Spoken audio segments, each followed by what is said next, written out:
निष्ठा आणि कणखरपणा काय असतो हे दाखवण्याची वेळ आली आहे असं ठाकरेंनी म्हटलंय।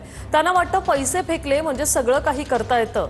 त्यांनी पैसे फेकले तर तुम्ही त्यांना फेकल्याशिवाय राहणार नाही असं देखील ठाकरे म्हणाले। कुठेही गाफील राहू नका, आपण केलेली कामं सांगा असंही ठाकरेंनी आवाहन केलंय।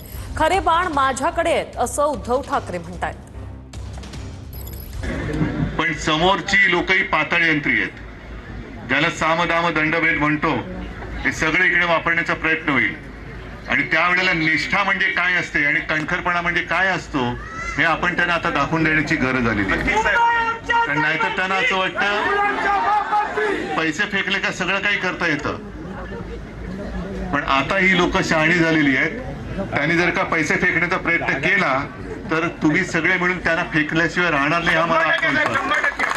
बस फक्त कुठे गाफील राहू नका। त्यांना असं वाटलं होतं की शिवसेना ही कागदावर आहे, धनुष्यबाण ह्याचं उचलून त्याला दिलं म्हणजे शिवसेना संपली। नाही, खरे बाण माझ्याकडे आहेत। आम्ही दोन भाऊ एकत्र आलेलो आहोत, भूमिपुत्रांसाठी एकत्र आलेलो आहोत। मग तुमच्या मनासारखं झालंय, आमच्या मनासारखं करून दाखवणार की नाही दाखवणार? आणि 16 तारखेला वाजत गाजत गुलाल उधळत माझ्याकडे आणि राजकडे दोघांकडे तुम्ही वाजत गाजत गुलाल उधळत आपल्या विजय उमेदवारांना घेऊन या।